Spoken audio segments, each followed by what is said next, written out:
Good morning and welcome. Today is April 22nd, 2025, and we are here to celebrate the second annual EarthSpace Day. Now, many of you know April 22nd as Earth Day. However, last year, EarthLight Foundation took it upon themselves to relabel this as EarthSpace Day. Why, you may ask? Well, Earth and space are not separate. Earth is inside of space, and the more we begin to look at this as a system, the more we can shift the paradigm of thinking and come up with innovative solutions to solve problems here on Earth. Today's theme is exploring space without abandoning Earth. EarthSpace is about shifting perspectives. So we invite everyone who's here with us live and everyone who's going to be watching this recording later to really open your mind and explore how space innovation can nurture the Earth's environment and foster a profound connection between the original mother, our Mother Earth, Gaia, and the cosmos. Through the lens of the classical elements and the transformative power of the overview effect, this event envisions a future where space and Earth are interdependent realms working in harmony for the sustainability of life. Today, our guests include Frank White, father of the overview effect, Rick Tumlinson, the founder of EarthLight, Ryan Olliges, CEO, Morgan Goodwin, executive director, and my co-host, Robert Katz, who is going to help lead the discussion today. I'm now going to pass it over to Rick. Thank you for joining us, and good morning again. Hey, thank you, Sarah, and thank all of you for showing up or viewing this if you catch it later. One of the founding principles of EarthLight is to protect and expand the domain of life. In fact, let me give you all three of them, and I'll come back to that. The first principle is to protect and expand the domain of life. The second is to honor and evolve human civilization. And the third is to explore and experience everything in the universe. I think of that as the fun one. Let's go back to that first one, and that's what's relevant today. Our job is to take care of this place, this mother world, this place that has given us as humanity birth, as well as all of the other species, all of our fellow travelers on what is arguably also a spaceship. That is what we are about. We believe very, very strongly that we are not going into space to abandon the mother world, but to carry her seeds outward. And as an old friend who used to be my boss when I worked for my mentor, Gerard K. O'Neill, used to tell me, you can't necessarily take care of the neighborhood if your own house is on fire. You have to take care of your home first. And that's what it's all about. We're not running away from anything. We are including who we are, the responsibility we have, and moving outward together. EarthLight was founded around 2012. About 10 years ago, we started our New Worlds Conference, our Space Cowboy Ball. And in the last year or so, we've decided to finally start getting out into the conversation more and more. You'll be hearing more and more from us in the months to come. But today, we are just so excited to have this great team, including Sarah and Robert, to work with us. In the background, I do want to recognize that Junaid Min and Leah Doolittle are working the tech for us in the background. I want to make sure to give them a shout out. But with all of that said, now I want to go ahead and hand it to Robert. Great. Welcome. Thank you so much, Rick. It's such an honor to be here with you, with my amazing co-host, Sarah. And she's being very generous. It's an honor to be here with her and other luminaries that you'll be hearing from very, very shortly. So it's all very, very exciting. But most importantly, we're so honored to have all of you here join us on this journey. As Rick said, there's three important domains that we need to focus on. And this is a great day to do it, but really every day is a great day.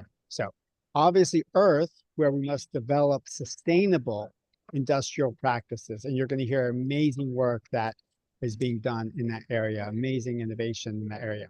You're going to hear about Earth's orbit, where we must act urgently to end this proliferation of orbital pollution. And then the third is the beyond, where we must carry forward lessons that we have here on Earth to respect, very much respect the unknown, which we're about to explore. So with that, hand it back over to Sarah, and we'll start to begin to explore and delve into those with our guests. Thank you so much, Robert. So today we're going to have several speakers, and our guests include Frank White, who's author of the groundbreaking book, The Overview Effect. And this is a theory that has really recognized the profound impact that spaceflight has on astronauts and those that get to experience Earth from space and how their worldview of the home planet shifts. We also have Ryan, the CEO of Elevated Materials, a company that's recycling byproducts from space manufacturing happening on Earth to help reduce waste and pollution. And we also have Morgan, who is the executive director of the Planetary Sunshade Foundation. This is an organization that's dedicated to bold solutions for global warming using space-based infrastructure. So we're going to start off the conversation with Mr. Frank White, one of our favorite humans in the space industry, who has really helped all of us gain a new profound understanding of our experience of awe and our experience of how we can become a community and really have interconnectedness in all the things that we do. Frank White is a space philosopher and author best known for The Overview Effect, as I mentioned, which is about space exploration and human evolution. When we go over to space and we profoundly change our experience of life and life on Earth, this is what helps us to innovate and move things forward in bold and visionary ways. Frank is a Harvard-educated thinker and has dedicated his career to examining the social, ethical, and philosophical implications of space exploration. Now, Frank was with us for the inaugural EarthSpace event last year, and today the high points of what he's covering will include the overview effect and how that reveals that there is no distinction between Earth and space, as well as share some words from an astronaut we both admire and adore. Frank, thank you for being here with us today. Your work really reveals how astronauts viewing Earth from space often undergo this powerful shift in perspective, and they start to see Earth as this fragile yet beautiful and interconnected planet that is worth protecting, and all of the silly little arguments and reasons that we have fall to the wayside. How do you think that that same transformation can be instilled here on Earth for those who don't have the chance yet to go up to space? Well, Sarah, thank you very much for that very nice introduction. And I would say that we have a big educational process before us. EarthSpace 2025 is not just an interesting tagline. It's really another way of thinking. And as Rick has said, and as other speakers have already said, it's a breakthrough in thinking. And it really is a way of thinking that does not divide Earth from space. And it's so common for us that we do it all the time. And even when I go to a meeting and I say, listen, we're not going to talk about going into space. We are in space. We'll always be in space. There's nowhere else to be but space. And you said it today, Sarah. And yet later, some other speaker will talk about going into space. Now, why is this? And what does it have to do with the overview effect? Well, as you mentioned, the overview effect is an experience, and I focus on that. It's an experience astronauts have when they see Earth from space and in space. From space, you're in outer space and you look back at the planet, but in space is very much like the image behind me, where you see the Earth against the backdrop of the universe. And many astronauts are talking more and more about the blackness of the infinity that they view. And the reason I say we have an educational process is that we don't experience that on the surface. We don't experience being in a spaceship. We don't experience moving through the universe at a high rate of speed. That's not our experience, and that's the most fundamental thing about the overview effect, is that it's an experience. And the challenge educationally is for more people to have that experience either through commercial spaceflight, virtual reality, webinars like this one. And so this is a very important reality for us to grasp. And the challenge is, how do we bring the overview effect down to Earth, as we say, so that more and more people have the shift sociologically that the astronauts have psychologically. You mentioned Sarah Sabri, who flew as the first Egyptian citizen to become an astronaut, really, as a citizen astronaut of Space for Humanity. And I interviewed her prior to her flight and after her flight for the next edition of my book. I can't say it any better than she can. So we do have a clip of Sarah Sabri talking about that experience of the unity of Earth and space. So I think we can play that now.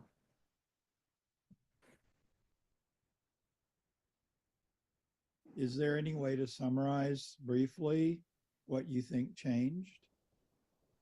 Yeah, I think one of the biggest things for me was the lack of separation between Earth and space. And because we've always used the terms space and Earth kind of separate from each other. And we always thought, okay, we're doing things on Earth here, and then like there are certain things that are going to be done for space. But for me, when I was up there, I realized that there's no actual separation between the two. The Earth is just a continuation of it, and we're just a part of this much bigger thing. And that, to me, when that clicked, it just like was, oh, like it makes sense why we're doing what we're doing. It makes sense for us to need to explore it. It makes sense for us to need to understand more of it, because it is us. We are it. And that was the biggest thing for me. And I think I was more on the side of looking towards the outside. Like I felt this connection between Earth and space more than anything. It just felt so part of one another that it was so hard. It's so hard for me to separate the two now. It's just, I think that was the most overwhelming feeling that I felt from this whole experience. And what does that mean for the future? Well, the Apollo missions and other space missions have already given us a very strong sense of the environmental awareness we need to have on this planet, on the mother world, as Rick says. What we have to guard against, though, is we're not abandoning the Earth. We're not leaving it behind, and we don't get a free pass to go be polluters. We don't have a free pass to go trash low Earth orbit or the moon and Mars or the asteroids. And that is another tricky part of this expansion. So we have to take the environmental awareness that we've so painstakingly created here on Earth, we have to take it out with us. I believe we will, because think about it, everyone who leaves the Earth to live elsewhere will experience the overview effect. They will see the Earth as a whole system, no borders, no boundaries. And the hope will be that they'll see the other planets in a new way and won't trash the other planets of the solar ecosystem. And don't forget, the Earth is a part of the solar ecosystem. One last thing I'll say, those of us who are working on bringing the overview effect down to Earth, like the Human Space Program and other organizations, we actually believe that for humanity to move civilization into a larger ecosystem, let me put it bluntly, it's going to be great for the Earth. That was a dream of our mentor, Gerard K. O'Neill, and we carry it forward today. I'm going to close with just saying something that NASA astronaut Katie Coleman said. I'm paraphrasing. But essentially, she had this insight that there's no difference here, except she did say, the Earth is our ship and the universe is our home.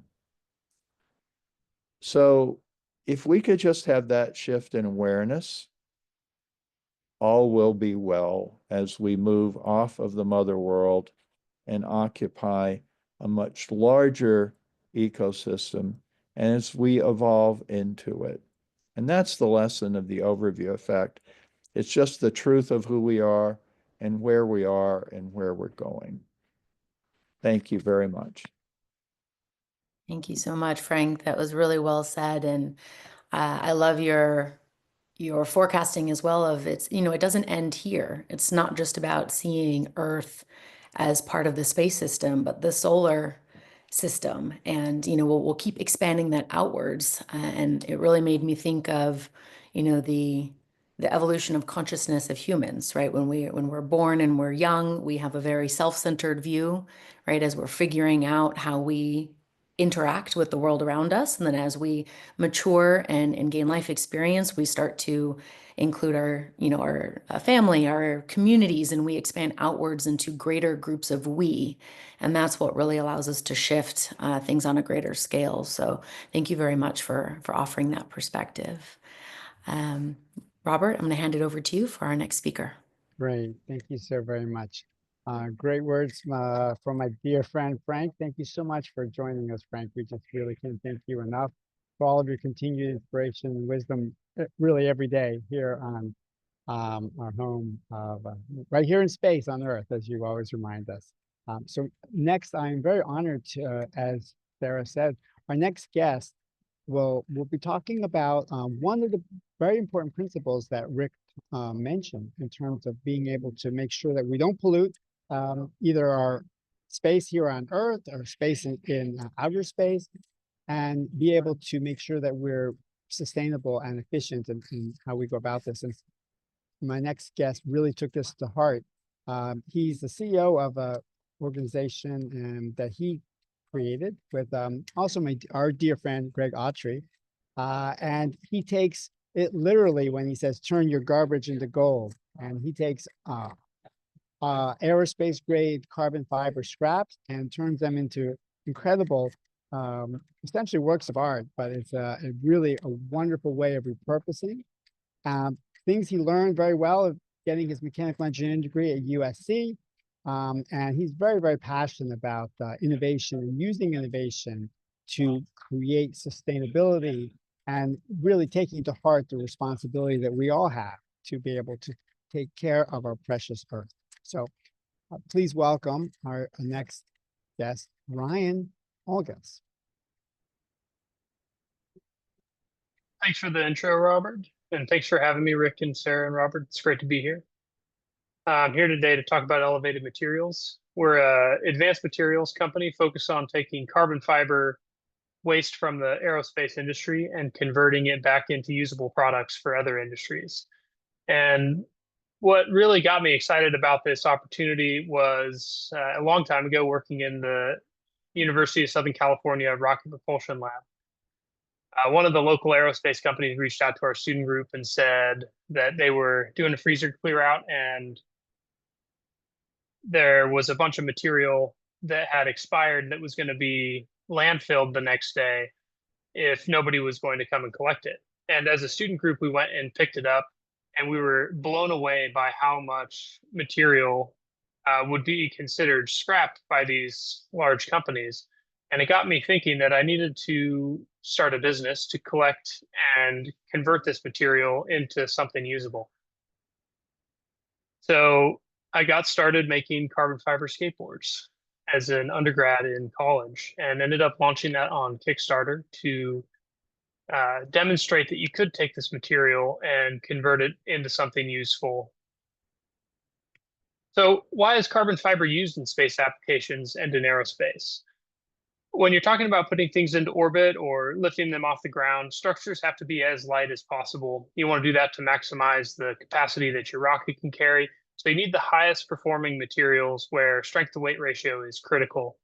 Some other interesting things about carbon fiber in the space industry in particular is if you orient your fibers just right, you can create structures that have a zero coefficient of thermal expansion. That means when one side of your satellite is being heated by the sun and the other side is cold in the shade, there's no distortion in your structure, so you can get great, used in optics, and you can get great imagery.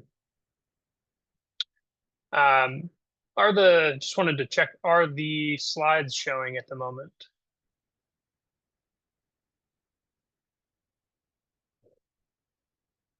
That's We'll all right. get them up. We'll get them right up. So where is waste generated in the production of aerospace composite parts? The aerospace industry uses carbon fiber parts to make primary structures for things like payload fairings, aircraft hulls, wings, satellite buses. And during that process, a lot of waste is generated, up to 30% in some cases. That's material that may have defects. When you're laying fiber onto a large form to make carbon fiber starts off as a fabric with a resin infused into it. And that is then laid onto a large form. And in order to do that, you end up trimming your material so that it can be fit to that form, and you generate a bunch of waste in different areas. And sometimes entire production batches can be scrapped.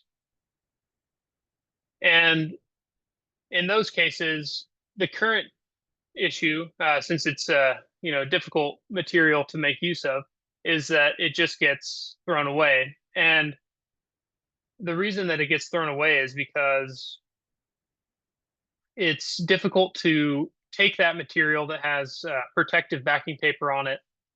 It's difficult to take it and turn it into something useful. And what we've developed at Elevated Materials is a way to take that material that would otherwise go into the landfill and convert it into stock material that would otherwise, stock material that can be used in many different industries. So we focus on three, we got started with skateboards, but now we focus on three primary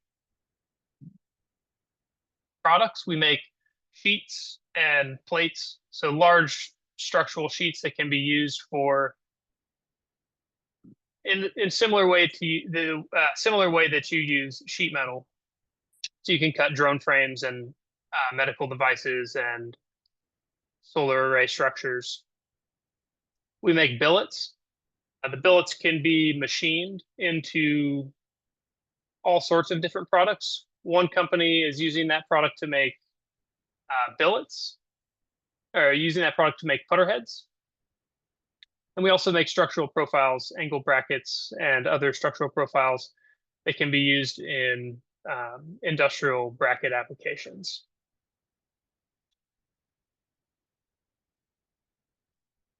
So we have a growing distribution network where our primary product is this stock material. And the important thing about this as it relates to the space industry is that the stock material that was destined for space has a lot of value in other industries that may not be able to afford new material because of the extreme cost of this material. So what we're able to do is, and I've got some slides up now. On the left, you see our sheets. Our billets are in the middle, and our structural profiles are on the right-hand side. So what we're doing is taking this material that's exclusive, or not exclusive, but primarily used in aerospace and space applications, and bringing it to other industries at a cost that makes it usable. Next slide, please.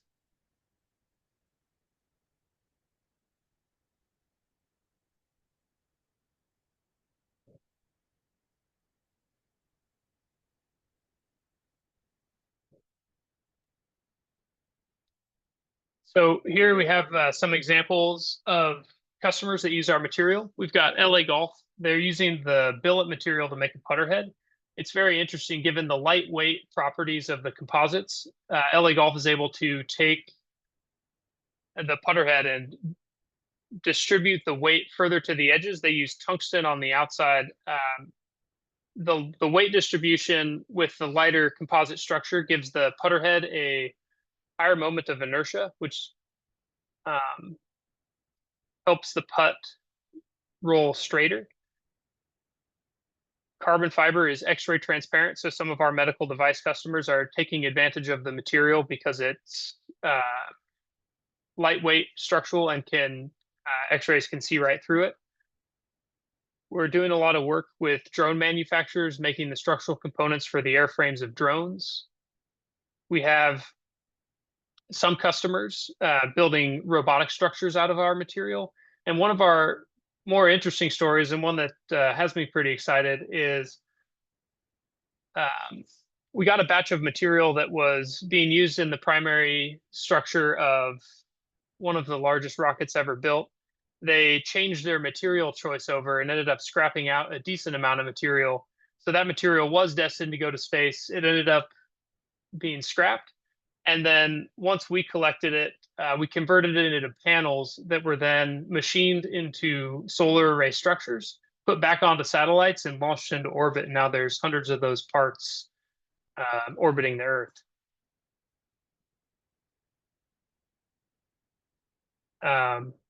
Next slide, please. So the important thing that I want to leave you all with is the thought that while certain material may be waste from one industry, there's almost always another industry that can make use of it. The age-old saying, one man's trash is another man's treasure, applies in aerospace. And there's a lot of opportunities beyond carbon fiber to identify waste streams, collect that material, and turn it into something useful for somebody else. Wow, amazing. Thank you so very much for sharing that, Ryan. That's exciting. Quick question. Why skateboards? Like, I guess it's obvious you're California in college, but was there a particular thing that inspired you to Back to the Future maybe, or something? You know, skateboards is a fun one. I started making skateboards in high school, and I had always liked composites. And at USC, the whole campus is flat, so everybody skates around. And I just got the idea that it'd be cool to be skating around on a lighter weight board that had a cool look, and I wanted to use some fun material to make it. Did people realize that it was an aerospace skateboard? They did. It's made from rocket scraps, and that was one of the taglines that we had when we were selling skateboards through the 121C brand. They saw, here's that scrappy guy Ryan coming up on the skateboard. That's great. Yeah. Well, thank you so much for sharing. I'm really excited. We'll look forward to talking to you more in the group discussion. But for right now, I am really honored to hand it back over to my amazing co-host, Sarah. Thank you, Robert, and thank you, Ryan. I also love the skateboarding story, and it really just goes to show when we tap into our creativity and we think, imagine if, we can come up with some really neat, innovative solutions that can really transform the world. So we're going to move into our next speaker. Thank you again, Ryan. Morgan Goodwin is the Executive Director of the Planetary Sunshade Foundation, leading efforts to explore and advocate for solar geoengineering solutions to combat climate change. Bit of a tongue twister this morning here. With a background in environmental activism and public policy, Goodwin brings a visionary approach to balancing planetary protection with ethical and sustainable space technology and infrastructure development. Morgan, it's really great to have you here with us, and we really are excited to share with everyone who's watching more about what you're doing at Planetary Sunshade Foundation. Awesome. Thank you. Thank you, Sarah. Thanks, EarthLight Foundation, for hosting this. I do think it is important on Earth Day to take the widest scope possible. And, it's a real honor to kind of share this space with Frank White.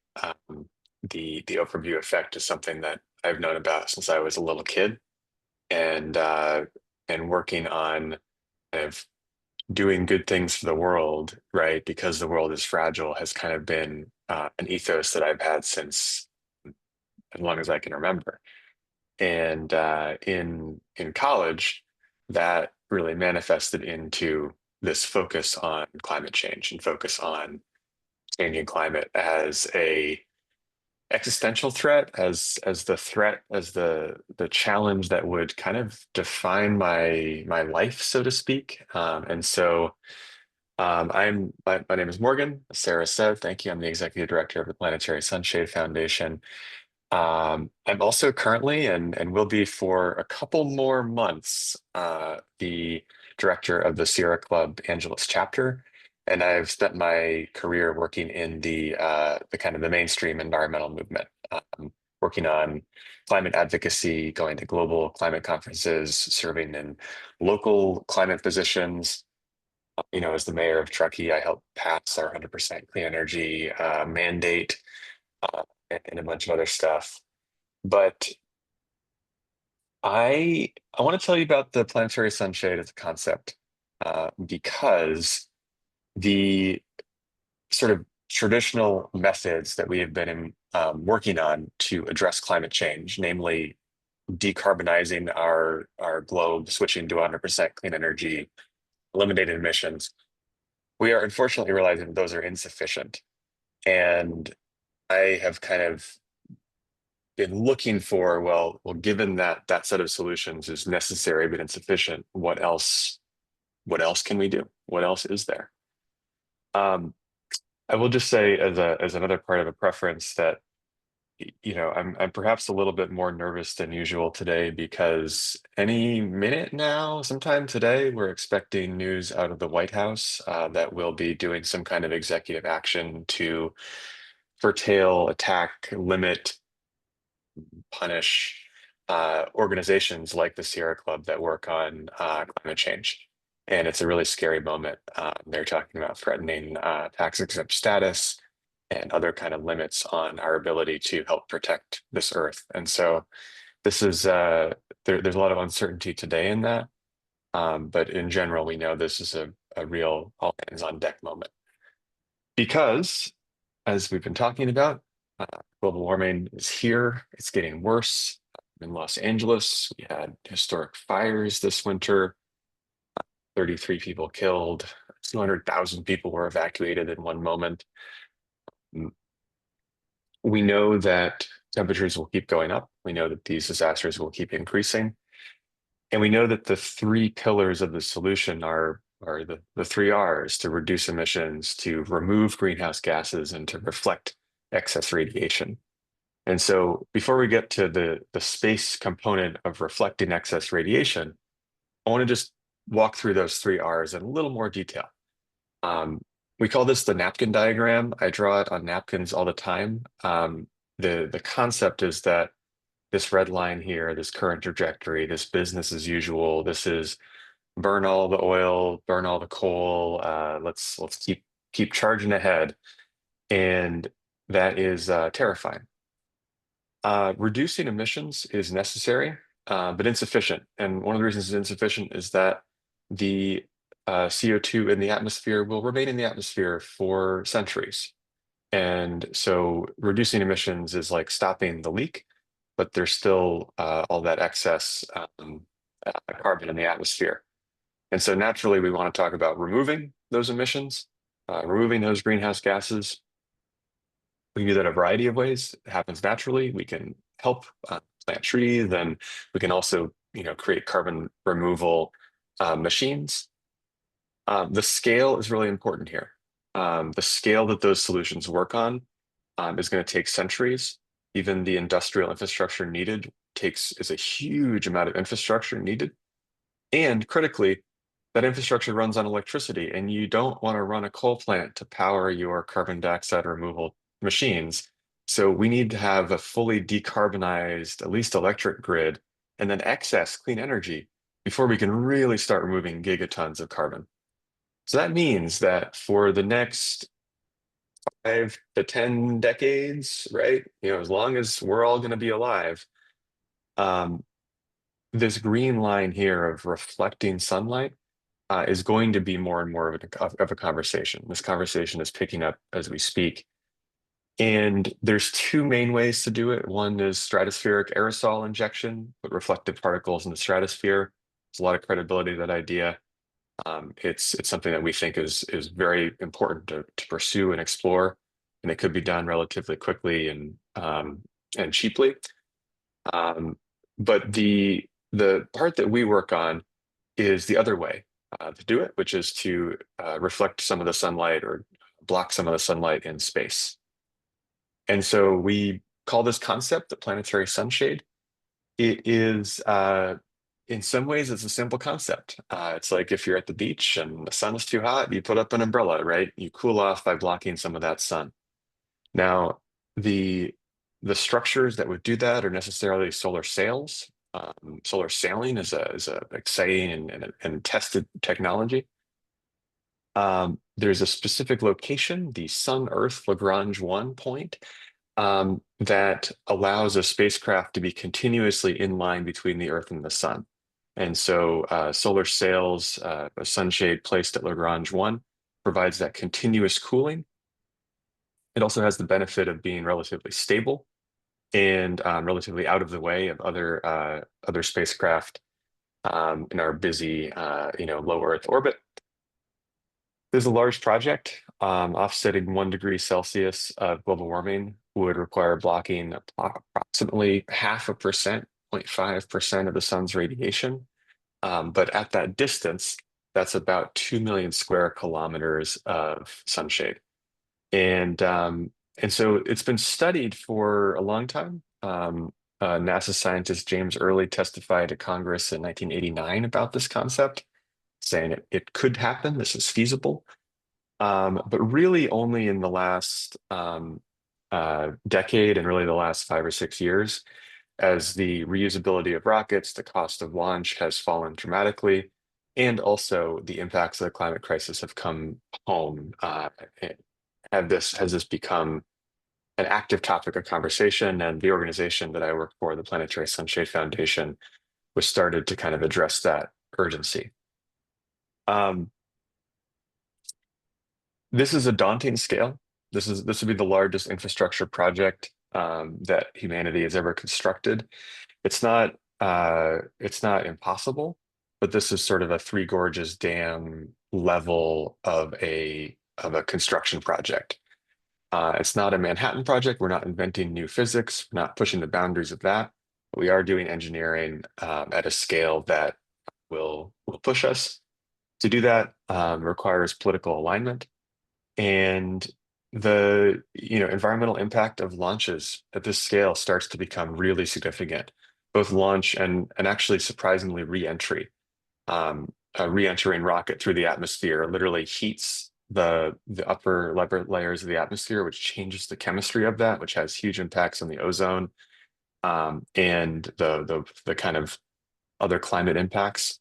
And so we at the Sunshade Foundation are really focused on the research needed to better understand what this is. Some of those areas of research include the climate impacts. So we actually work with some of the best climate modelers in the world, the climate modelers that help produce the IPCC, Intergovernmental Panel on Climate Change reports, rely on the climate models, and we work with them to understand this. We are very tied into the solar sailing development community. I'll be attending the International Solar Sailing Symposium in the Netherlands in July. Solar sailing at Sun-Earth Lagrange 1 is its own, doable but not yet done set of challenges. And then flying an entire constellation, right? Because 2 million square kilometers of sunshade would roughly split out into thousands or tens of thousands of large spacecraft, which need to not collide and kind of continue to operate. We're very keen on the use of space resources. As I mentioned, if we launched everything from Earth, the rocket equation is a brutal equation. But if we can get a lot of the mass from, say, the moon, We think it's more possible, but still tough. And the last one here, which is in some ways probably the most difficult, is governance and ethics, where we're necessarily talking about something that would impact everyone on Earth.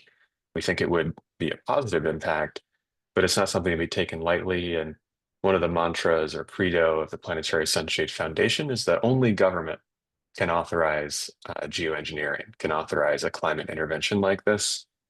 And our work is to educate and explore and help empower government decision makers with the best information as climate impacts get worse, so that we can be aware. So that is a brief overview. I hope I didn't go too long on that, but thank you all for the chance to share.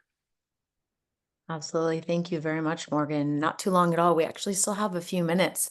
And I'd like to understand, this project developing this space-based sunshade to help cool the Earth is a perfect case of space for Earth, right? A lot of people tend to view the endeavors in space as a waste of resources and that, we have our own problems here. But this is a classic example of how we can actually to Frank's point, remember that we are part of a system and what we do in space is going to impact Earth, and we can use that to our advantage. What ethical guidelines influence a bold undertaking like this? Yeah, I mean, I mentioned the key one that only governments can authorize this project to be deployed. I think that's key. The transparency is really key. So we, sometimes the scientific community, right, can be very focused on its academic paper format and talking to their scientists. Our organization is dedicated to educating the public and being a good communicator and being available. We also think that from a space development perspective, look, there is a way that the geopolitics and power politics of this Earth could manifest in space in a dangerous and scary way, right? Great powers competing for resources, competing for the high ground, of which the Lagrange points in general are by definition the high ground in the Earth-Moon system. And so we think that the ideal scenario is obviously the maximal kind of international cooperation. And we think that, and to the point, and I know that you all agree with this, but the construction of this project could be a way for not just the major kind of hegemonic spacefaring nations, but actually could be a way for any nation that wanted to engage in the space program to have an opportunity to do so.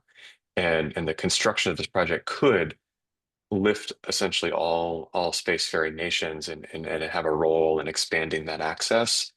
And we think that is actually key to kind of building the international coalition and getting not just the historic space powers, but getting the Kenyan Space Agency and getting the Korean Space Agency and getting the Indian Space Agency to see this as their mission, because we think it is a very important thing to be doing in space for everyone.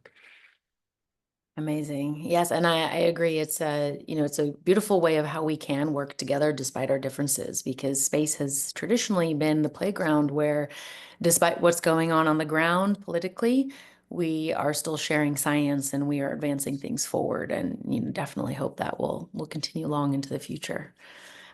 So thank you very much, Morgan, for what you're doing to contribute to that community and to helping shift the paradigm of thought in the industry. And then we're going to move into some general Q&A. We've had several questions come through from our audience. So Robert, I'm going to hand it back over to you. Wonderful. Thank you very much, Sarah. Thank you very much to Morgan. Very inspirational. We're really excited about what you're doing and really thankful for you taking the time to come to enlighten us and enlighten all of the audience participants that we have today. So let's open this up for a group discussion. This is really space for all, literally. And I'd like to just have everybody give some input and have ask questions to each other. We're going to, Sarah and I will have some questions for all of you. And we'll just get some insight, dive a little bit deeper we'll keep them all really quick. So we apologize to the audience if someone's just about to answer in depth, and then we move on to somebody else. But we really want to hear from everybody as much as we can. Let's start out going back to the EarthSpace agreement.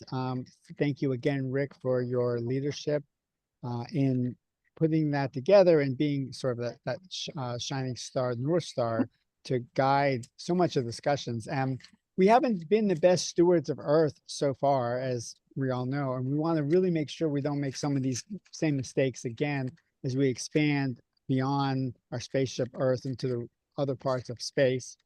What are some suggestions that you all have in terms of how we can make sure that we are more careful and not make some of those same mistakes again?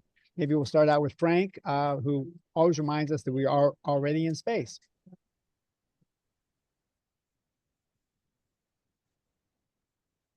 Well, let me go back to what I said before, which is that we have a great opportunity to expand out into the solar ecosystem with a greater environmental awareness, because by definition, whoever does that will experience the overview effect.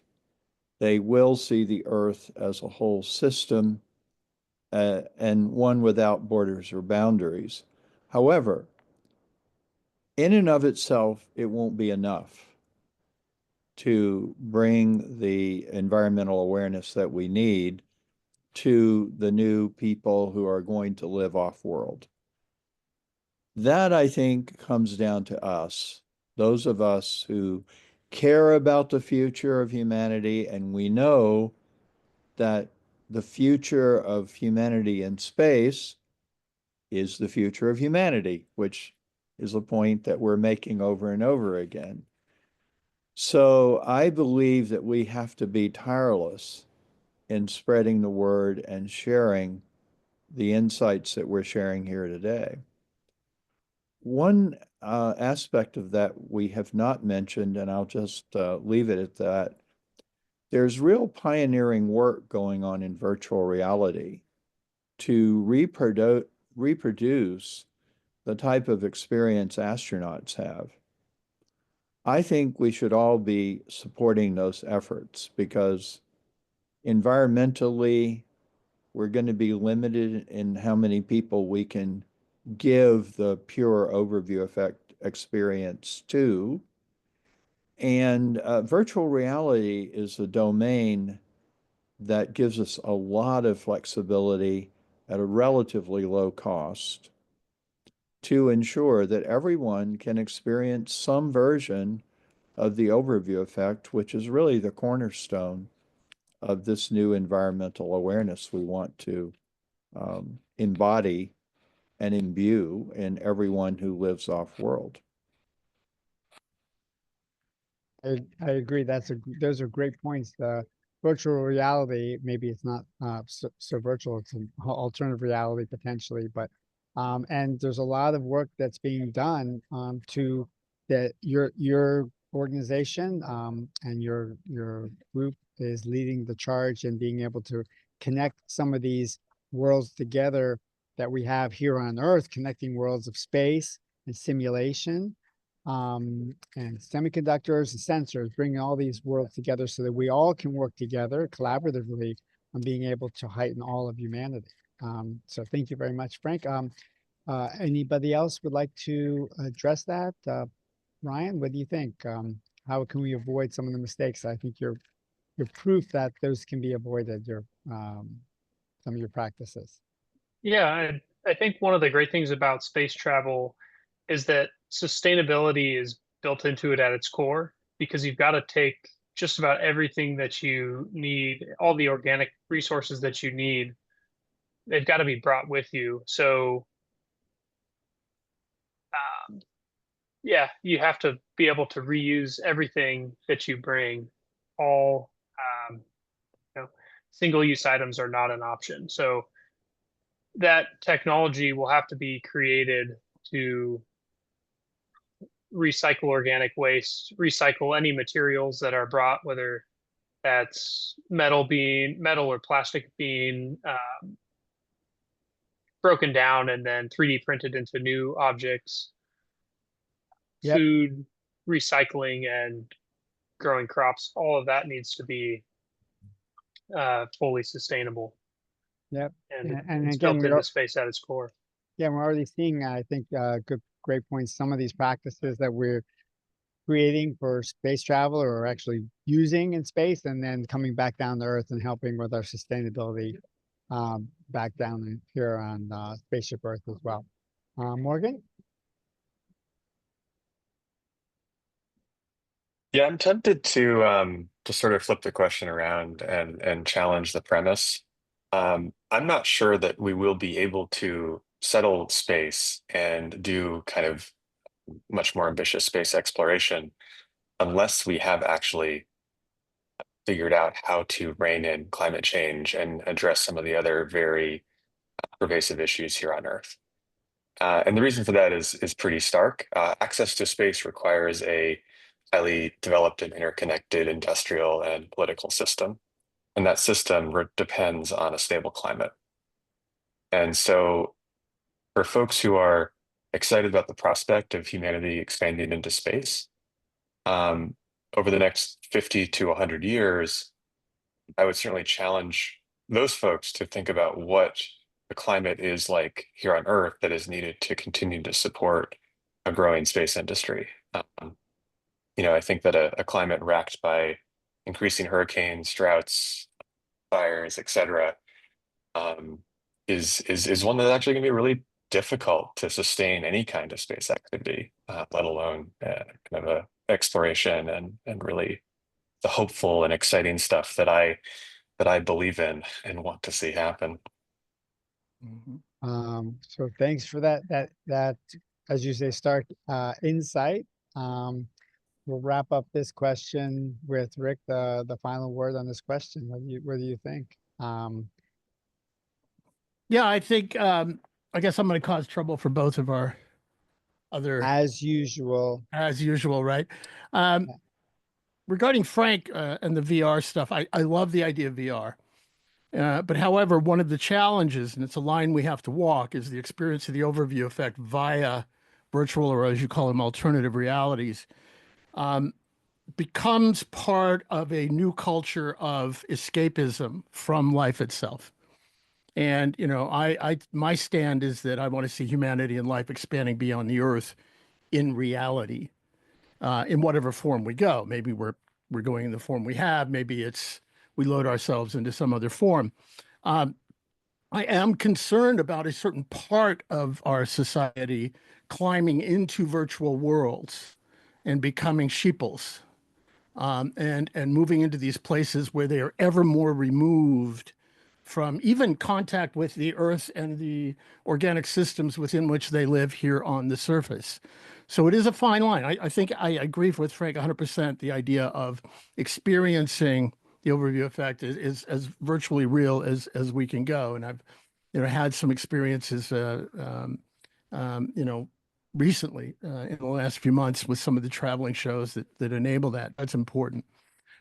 Regarding Morgan's point, I don't think it's or when. I think we do have to do both. The very infrastructure that is necessary to carry out planetary sunshade requires a robust development of off-world infrastructure. So we do have to be both, and I think we have to be cautious when we carry that message out into the public, because people will latch on to the part like that we have to wait, and we have to be able to walk and fly spaceships or rocket ships at the same time. I think that we do have that capability, and this is one reason we're holding this event, is to weave those two concepts together rather than allow some folks out there to separate them. That we can't go up until we've grown up, rather than the fact that we grow up as we go up. And that's the aspect that I want to see all of this happen. I have no disagreement at all with Ryan. So, right. The whole philosophy underlying EarthLight is, there are a lot of R's. They recycle, reuse, repurpose, replace, all of that. what I find fascinating about the movement that all of the folks on this call are a part of now is that it's so emblematic as we move from spaceships or rockets that are thrown away routinely to recycling, reuse, repurposing. That's a model that we can give for the Earth. And I think that's one of the things we're missing in terms of our messaging and what it is that we're going to be able to do out there. And I'll end with this, that, I've very often used the line that there is no person more aware of the fragility of life on Earth than somebody floating above the Earth in a sealed tin can, eating food that's grown recycled from their own human waste and rebreathing their own air that has been cleaned, in that same bubble. It's just a smaller bubble of the macro bubble that we call the mother world. Wow. Thank you so very much. Sarah, I think you have a question for the group as well. Yes, absolutely. So we have someone who's written in about how we can improve equitable access to outer space for those people who don't have the means to go, i.e., or e.g., excuse me, those that don't have a lot of money, because this is the current narrative after recent space flights, that this is, a game for the rich and the wealthy. But as we spoke about earlier, the cost of sending payload is going down significantly since it was the origination point. So what are some of the things that we can do to ensure that this doesn't become an exclusive club, if you will? I'll leave it open to the floor. And of course, Rick, if you'd like to chime in, we'd love to hear your thoughts also. I think that it's a little bit like the answer that I gave the first time. We have to keep pressing for space for all. Not everybody agrees with that.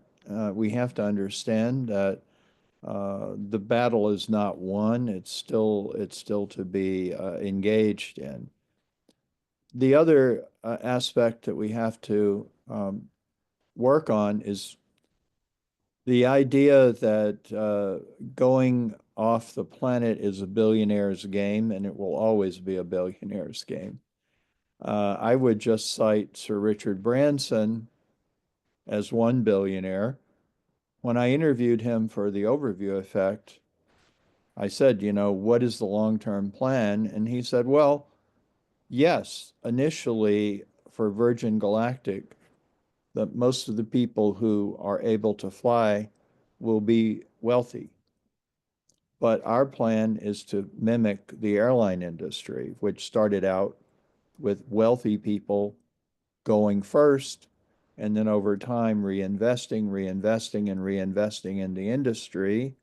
And eventually we have an airline industry that it's not available to everybody, but by far many more people are able to fly than I think the early pioneers could have ever imagined.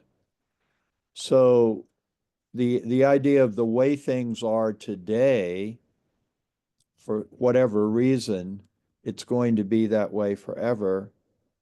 We have to point out that that's not a business to do it that way, to make it a special club. It really isn't. The business will be to democratize access to the outer space environment, or, the solar ecosystem. So we have to correct misunderstandings. And I am still amazed after 40 years of the misunderstandings people have of the entire space movement. It is monumental. It is amazing. And sometimes I feel like the more we point out that the assumptions people hold are incorrect, the more tightly those assumptions are clinging to. But I think we have to point out that there's nothing permanent about the way spaceflight is done today. And in fact, it's unlikely to remain that way. And then we also have to keep pressing the carriers to follow a a direction that will make the environment of outer space open to all. Thank you, Frank. It's a great answer. Anyone else want to contribute to the question? Yeah, I can chime in. Great. I'd say it's a timing. I agree with Frank entirely. It's a timing thing. And if you look at the cost of space flight, even in the last 20 years, NASA was paying for $75 million a head for Soyuz flights, and we've seen that number go down quite drastically. And I think it will continue to do so. And the way it is right now, there are not a lot of jobs in space, and we're still seeing tens of jobs on the ISS. But in the near future, in the next 20 or 30 years, there will be job opportunities. You could think about it exactly like the airline industry. There are flight attendants and pilots, maintenance workers.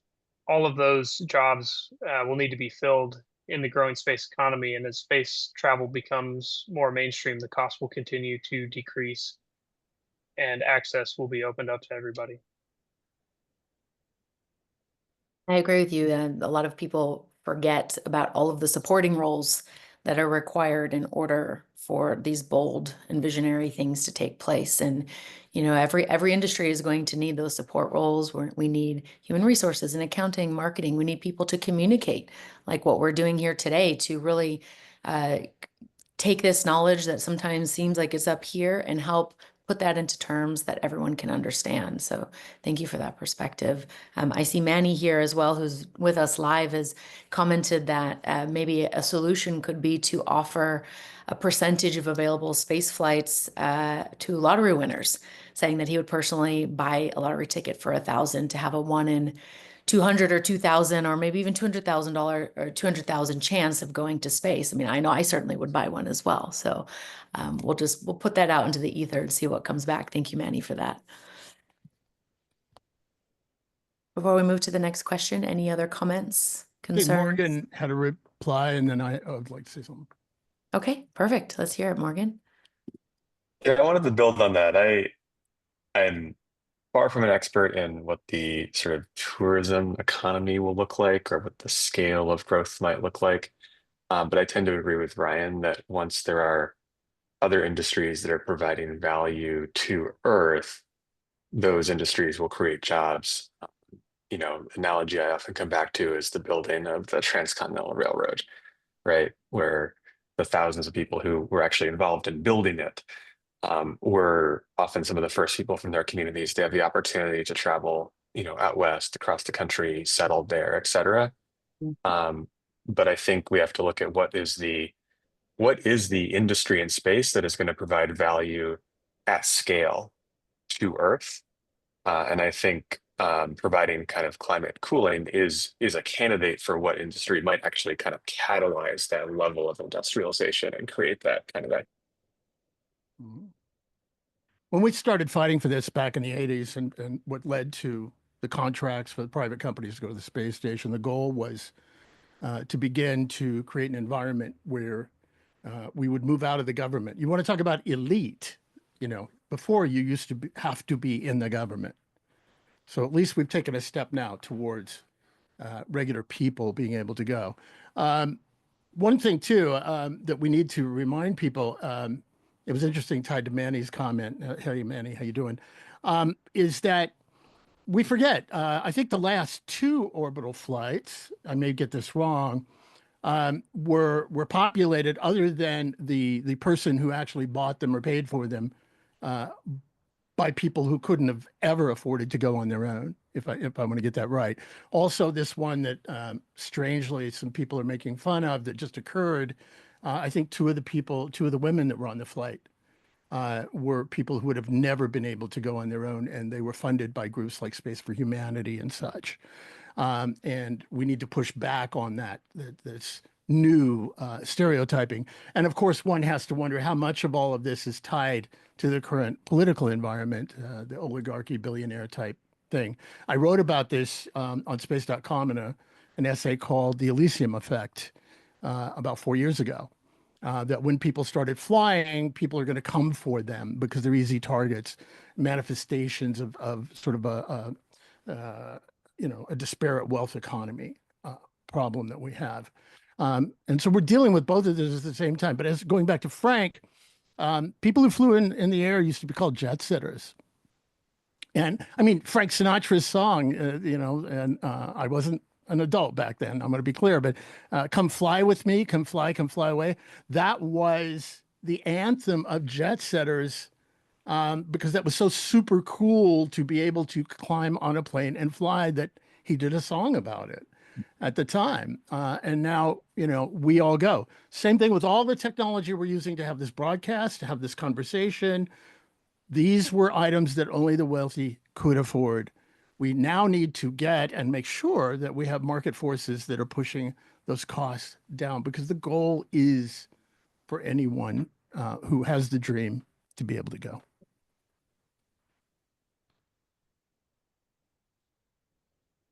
Thank you, Rick. That's really great. It's important that we acknowledge the fact that there are opportunities already occurring for those that are not the billionaire oligarchs, as you mentioned. And, as we continue to expand and get more of the general public interested in space, this is also going to continue to encourage the different spaceflight providers to expand that even greater. So, we have to keep having the conversation, chipping away, and through time and through a community of voices, all sharing a combined message, that's how we're going to be able to move the needle. So thank you for that perspective. I'm going to pass it back over to Robert for the next question. Thank you very much, Sarah.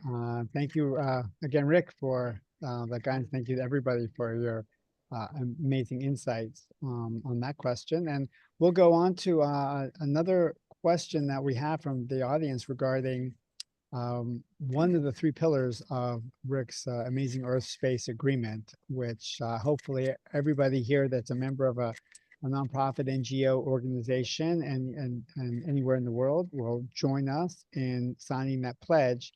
And on that pledge, we pledge to explore and experience this amazing universe that we have, but do so in a way that respects the universe and everything that we find.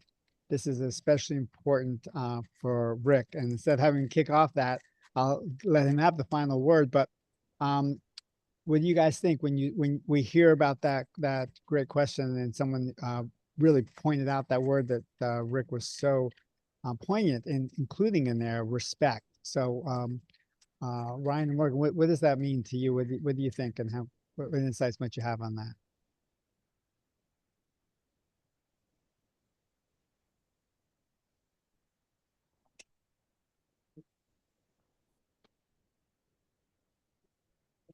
Well, I know Frank always has something to say on this. So Frank, maybe you'll lead it off. Or Morgan, are you back? Go for it, Frank. Okay.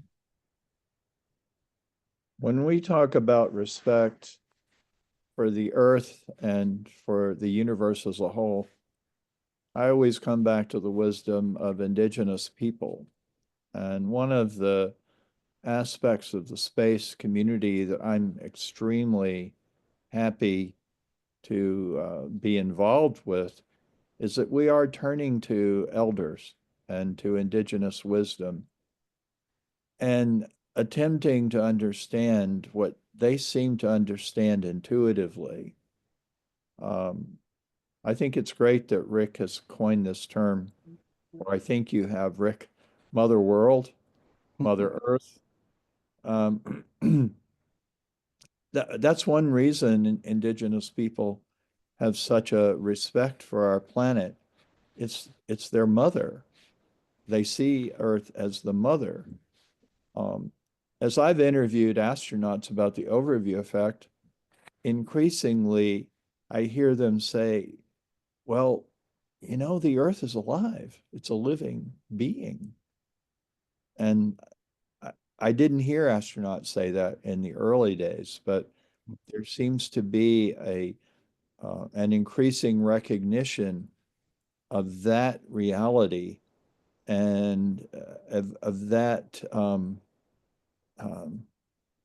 that nature of the planet.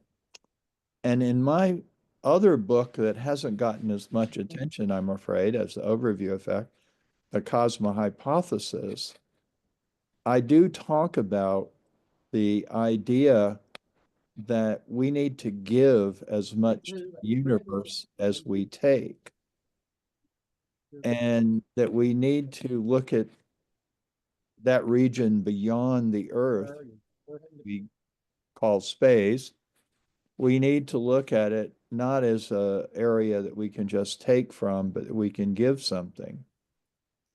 And it sounds really preposterous, but there was a long period of time when Western civilization, at least, looked at the Earth as something we can just take from.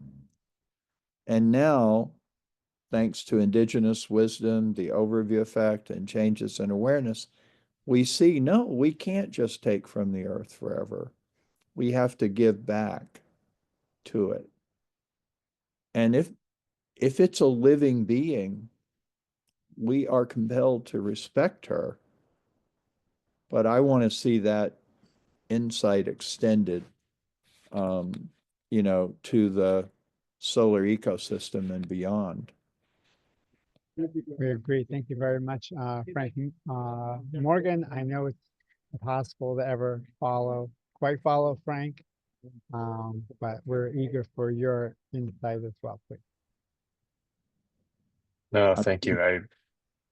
I I really appreciate Frank's point, and I think that it dovetails really well with the I think a lot about the concept of the Anthropocene, right? The notion that the geologic epoch that the Earth is currently in is primarily defined by human activity as opposed to the geologic processes that have dominated the last 4 billion years. And the respect point is so important. To me, it manifests as a humility, a respect for the complexity of the interconnectedness of the biosphere, of how much we don't know. And so I try and approach our work with an extreme amount of curiosity and humility, right? When we're convinced that we have the answers, that's when we're probably most likely to mess things up.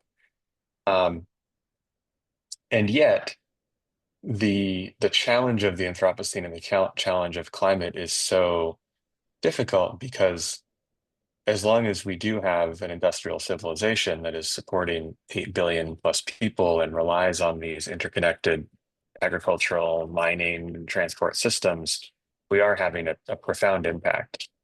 And I believe that our task is to manage that, is to understand that impact and radically reduce it.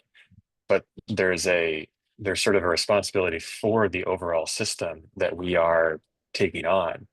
And so I'm agreeing with Frank that there is a moral imperative to give back and to care for. But I'm sort of offering that in actuality, that caring for is a really sophisticated management that we need to get really smart at doing. We need to get really good at caring for this earth in order to safeguard it and the people on it.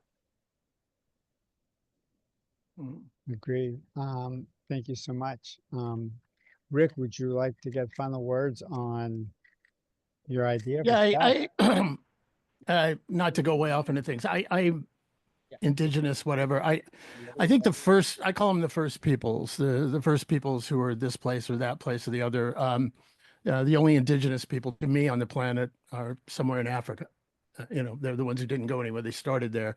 And the reason I say that is because I want us to all be reminded that at some point in our history, each one of us, the early members of what societies we came from, were in fact, those first people, whether it was the Druidic societies of Great Britain or Northern Europe before the Roman Empire rolled in or whatever. It's a heritage we all have, that we at one point were connected to the earth. And what has happened is some societies have become more and more removed from that connection.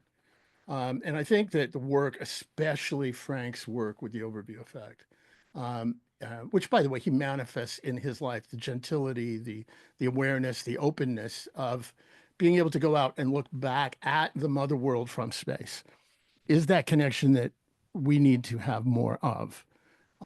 And get away, you know, put this thing down that we're staring at, that's in our hand all the time, and look around.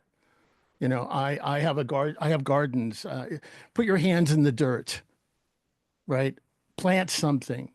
Go hug a tree. I mean, it sounds ridiculous, but I mean, it isn't ridiculous. It's beautiful. And to me, a true spacer, capital S spacer of this next gen, is someone who is more in touch with the Earth than even the space generations that brought us to this point. We don't go out in separation from the mother world. We go out because of our duty to and our connection to the mother world.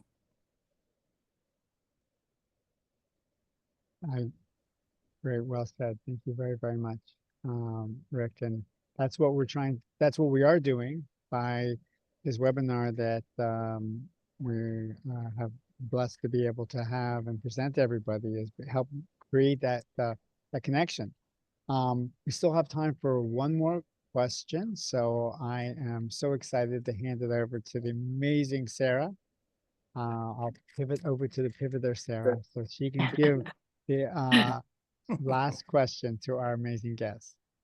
Thanks, Robert. I love that everyone is adopting the language. You know, language is really important. It's what creates our reality, and it's why we're having this conversation here, so that we can have a common language about what we want to build in the future.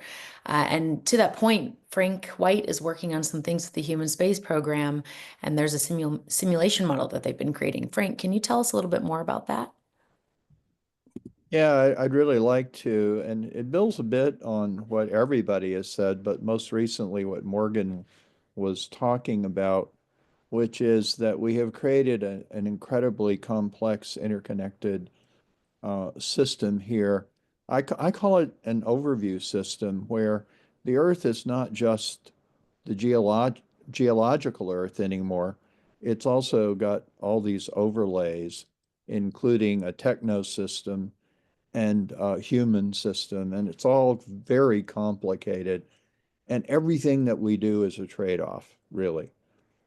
And what we're working on at the Human Space Program, which I think could be a unifying force for all the different space people and environmentalists, policymakers, is a simulation model, where what we hope is that as we look at civilization moving into this larger ecosystem, we could make assumptions that would show up in the data as what is the impact of that particular change. For example, one element of the system that we have in place now is it does show, as humans begin to live off of the Earth in other space communities, what is the impact on CO2 in the environment.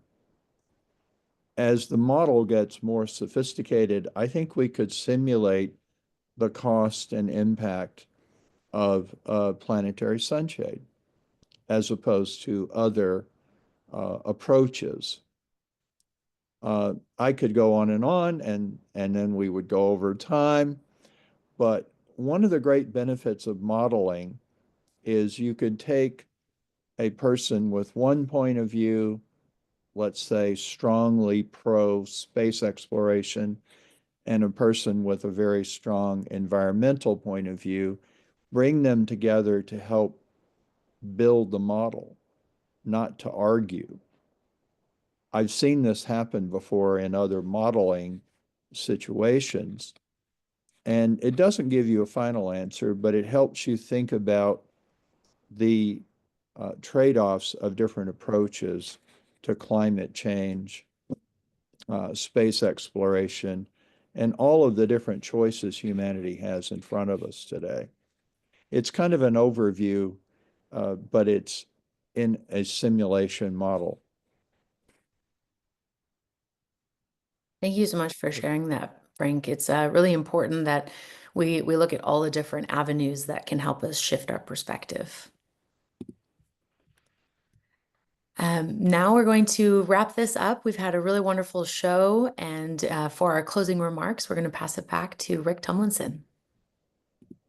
Thank you. First of all, I want to thank Sarah and Robert for the work they've done. And again, I want to thank Leah and Junaid, who are in the background, not sharing in the glory, but doing all the work, and for what they've done, pulling this thing together. I do want to, slightly off script here, if there is a script, whatever, I do want to point out that it came to my attention earlier that we have Bruce McCandless in our audience, who is one of my heroes. If you have ever seen that shot of the astronaut floating by themselves above the Earth in the MMU, man maneuvering unit, that's Bruce. And oh my God, if I ever had something that I would love to do, I would love to trade places or to get a chance to do that. You know, just yourself floating above the MotherWorld. Amazing, amazing. And thank you, Bruce, for honoring us with your presence. And I hope to see you at New World. So I do want to mention that we have the New Worlds conference, October 24th and 25th. Today is actually the official day that we're going live. Newworlds.org is the website. We're going to be giving away, I think, some ebooks and copies of my new book, self-promotional, hate to do that, but Why Space, The Purpose of People. And people, the first 100 people who sign up will be getting a copy of that book. There it is on screen. We just really want to have you there. I think everybody on screen here, whether they know it or not yet, will be at New Worlds. And it is a Renaissance event. And we're going to be talking more in depth. You'll get to hang out and talk to these amazing people live. We're going to be at the IMAX Theater of Space Center Houston. Also, we'll be auctioning off this incredible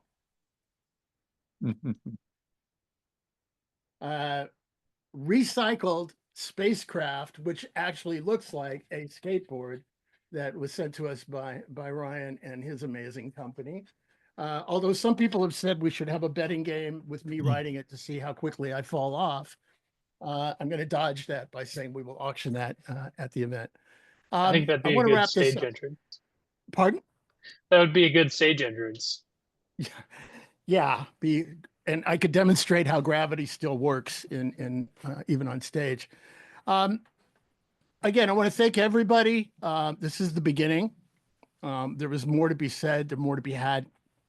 I want to reflect, I think, what both Frank and Morgan and I'm sure Ryan believe is that we have a lot. We are in a battle for hearts and minds, but it is a battle that involves conversation and conversion rather than confrontation. And so engage your friends, talk to them, get your facts in order, make sure you have your facts lined up, and have the right kinds of conversations.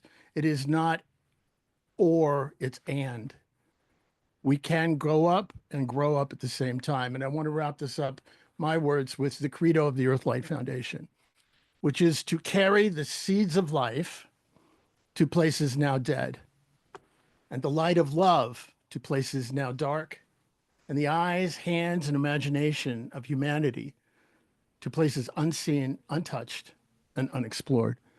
With that, I want to say thank you to everybody, and I want to hand it back to our hosts to wrap us up. Thank you so much, Rick. That's a beautiful credo. I always get goosebumps whenever you share that. So, today's discussion really reminds us that this journey to space is not a clean escape from Earth. Just like Rick was mentioning, we need to utilize the tools at our disposal as resources to support us, not to escape. So this is really a reflection of how we treat our home, our future, and each other. We need to become stewards of our home and to work together in community and learn from each other rather than trying to, win or dominate. And the EarthSpace Agreement challenges us to really rise up to the occasion. It's asking us to take a stand for the things that we believe in and to not back down because it's inconvenient or uncomfortable in the moment. Because if we do that, then there won't be many more moments for us to experience all the other wonderful things that life has to offer. So it's asking us to innovate boldly, but never blindly, to really have our eyes open as we step forward into the future, and to treat every orbit, every planet, and every resource as something worth honoring, not just something that we are using. I'd like to say another thank you to all of our panelists, my co-hosts, and our support team in the background. Thank you to everyone who has joined us live today. We really appreciate your engagement and your support for this conversation. And we'd like to ask for your support to continue to spread the word and share the link for this video to those that maybe aren't even in space. So let us all do our good deed to bring in more to the community and explore better ways that we can go beyond. Thank you so much for being here. Thank you so much, everybody, for making this all happen. Thank you, Sarah, for your amazing facilitation. We look forward to seeing everybody at New World. Take care. See you there. I think that concludes today's program. Thank you, everyone, and have a great Earth Day. Thank you all. Thank you.